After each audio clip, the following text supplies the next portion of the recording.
And all that recording, I try to process today that many things are going on. But so the main uh, focus today is endomembrane system. And this is mainly or only in eukaryotic cells. And so we're going to start with a kind of an overview of what we discussed before, and then I'm going to expand on it. Okay, so in the previous class, we were looking at the nucleus within the cell membrane. Okay. Cell membrane. The nucleus we saw has a double membrane, 2 phospholipid bilayer, and there are pores that allow proteins and RNA to go through. Okay. So the DNA is present as chromatin. This is the nucleus. Here is the chromatin. This is a loosely dispersed chromosome is called as a chromatin, which relaxes the DNA. So this is a segment of that shown here, and then from which RNA is made, and 5' to 3'. The RNA is processed here by adding a G cap and removing unwanted region. So this is DNA to RNA, and this is processed RNA. Okay. So this process of making RNA from DNA is called transcription. That happens inside, and this is called as RNA processing or RNA splicing. So both occur inside the nucleus. And the processed RNA comes out of the nucleus, and it goes into the cytoplasm. Let me move it a little bit so you can cover the entire picture here. Okay. So the processed RNA is now in the cytoplasm. Here's the 5' G. Then ribosomes come and bind to that. And so that is the ribosome. And we saw the function of the ribosome is to make protein, protein synthesis.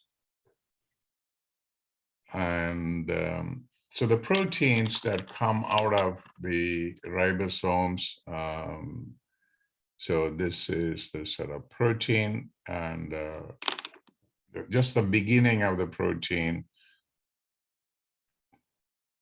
If that protein has a signal peptide, okay, so the signal peptide is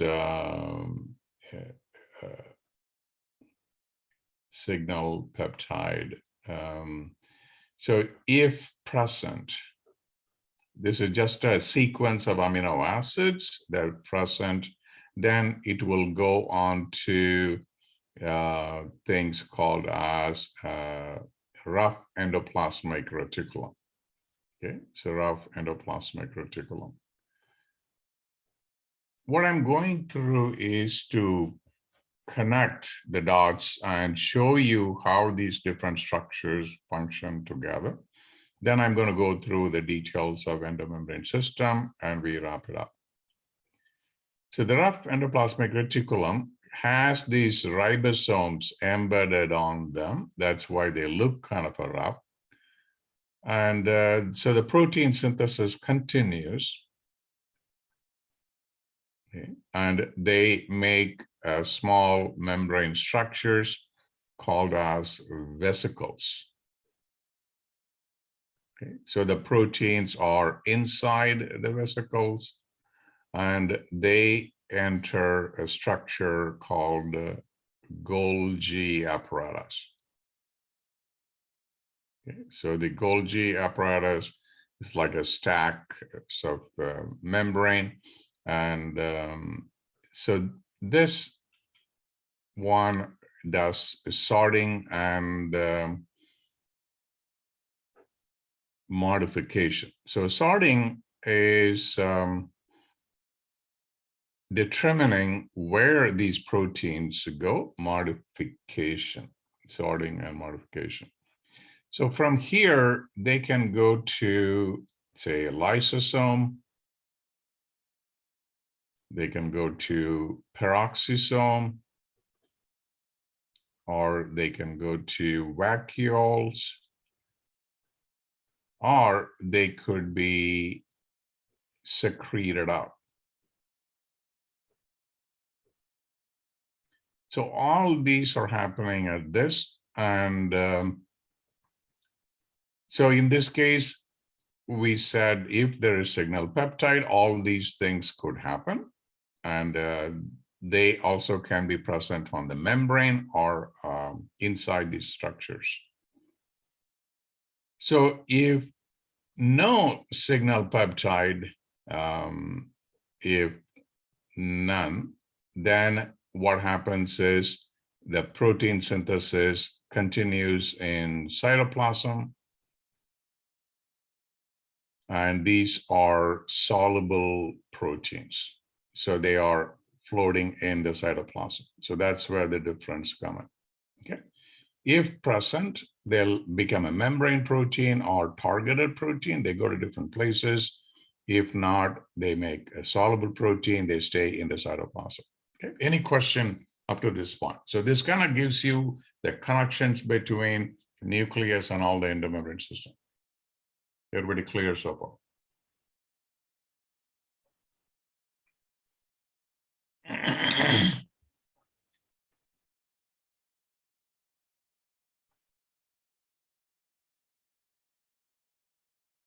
All right, now question.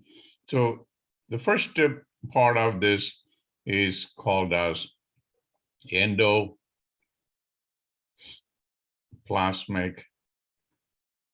reticulum.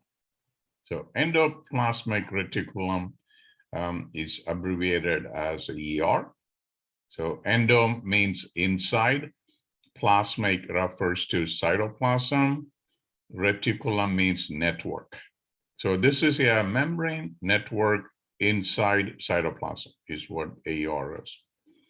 So this has two types of endoplasmic reticulum, and one is called as a smooth endoplasmic reticulum, and has no ribosomes attached. This is why it is called as smooth endoplasmic reticulum. And the function of this is to make lipids. So this is where, and the lipids could be fats, the fat storage tissue, and phospholipids. This is to make membranes or steroids, like steroid hormones, like in testes and ovaries. So based on the cell type, the tissue type, they make different things. So if they are in the liver, they could be making the fat and phospholipids, and they are in testes or ovaries. They can be making steroid hormones like testosterone or estradiol and so on. Okay? And they can also regulate calcium release. This is in the muscle cells. They can regulate the calcium release. They can also regulate glucose release. This is in the liver cell. They can help break down glycogen and make glucose and release that when you need them. So all these depend on the cell. The another thing that they can also do, they metabolize the drugs, metabolism or detoxification. So even as simple as detoxification, so you take Tylenol or you drink too much coffee, all that is metabolized in the liver. So that's why, some of the drugs, they directly affect the liver. That happens by smooth endoplasmic reticulum. Okay. So the next thing is the rough endoplasmic reticulum. So the rough endoplasmic reticulum has ribosomes attached. So because of that, they make membrane proteins that are embedded in the membrane, or targeted proteins. Targeted proteins, they go to these different places. Targeted proteins, and they reach the different destinations like lysosome, peroxisome, vacuoles, or get secreted up. Okay. So they make proteins and lipids to build membrane.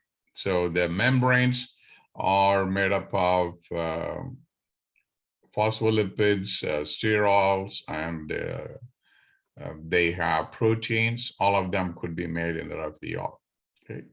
So from the rough endoplasmic reticulum, so what they do, they package the proteins that are made in there. So all these proteins inside, they are now shipped to Golgi apparatus by these vesicles. And then they go to this Golgi. I'm just going through the sequence, what we went through before. So there's a Golgi apparatus. Okay, so the Golgi apparatus, as I said, has sorting and modification, and sorts proteins to traffic them. This is called membrane trafficking to various parts of the cell.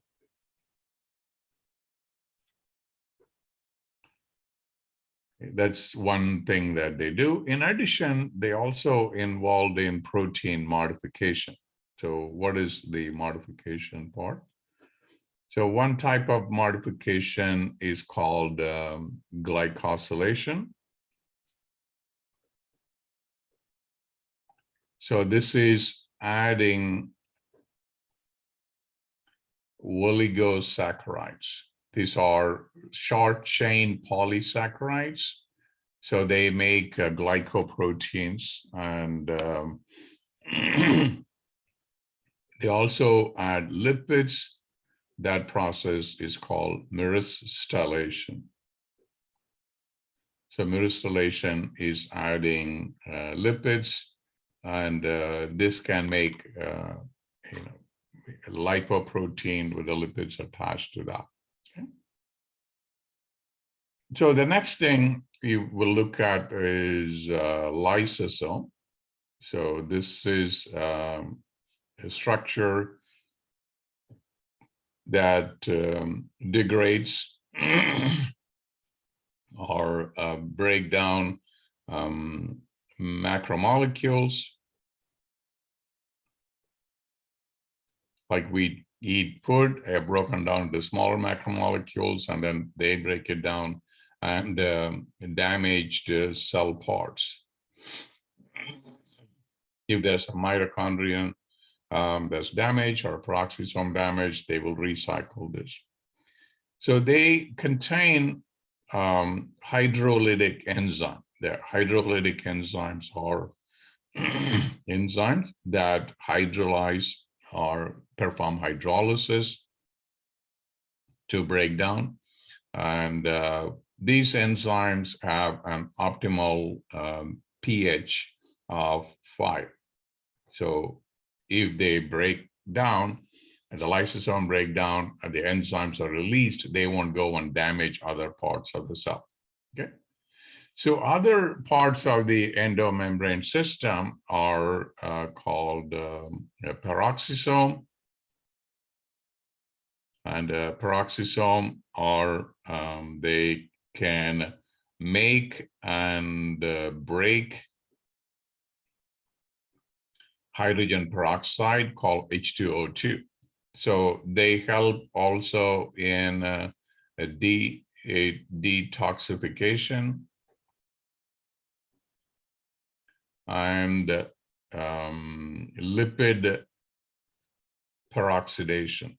So this is called lipid breakdown, is called lipid peroxidation or breakdown. So they perform two of these functions.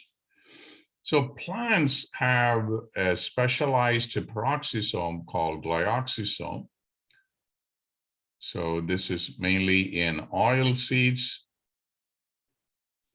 So these are specialized structures. They break down lipids to make carbohydrates. Okay. The last but not the least is vacuoles. And vacuoles are single membrane structures. There are different types of vacuoles. Contractile vacuole you will find in produce. The purpose of that is to eject excess water. So when the freshwater proteins are in the water, they take a lot of water coming in. They cannot keep too much water, they'll burst. So they just push it out using this contractile vacuole. Okay. And the next type of vacuole is called large central vacuole. And this is present mainly in plants. So they store minerals and secondary metabolites. So there are chemicals that are made to protect the plant or to give its flavor, taste, all that is called the secondary metabolites. Okay. So sometimes they also refer to the food vesicles as food vacuoles, and the food vacuole is present mainly in animal cells. Okay, so this, I'm going to squeeze it here. Animal cells, they may contain these food vesicles referred to as a food vacuole. Okay, so that's all you need to know about the vacuoles. And all these structures are single membrane structures. So, try to understand the relative shape of these structures, like Golgi apparatus, like this disc-shaped structures. And they have one way the protein enter, another way they will come out as vesicles.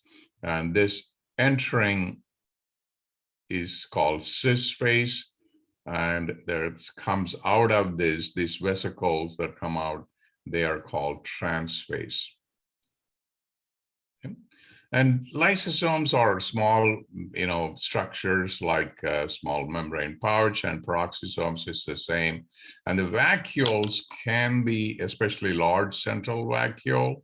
If this is the nucleus of the cell, the large central vacuole can be as big as, like, bigger than the nucleus. Okay, so this is only in plant cell. So this is the large central vacuole.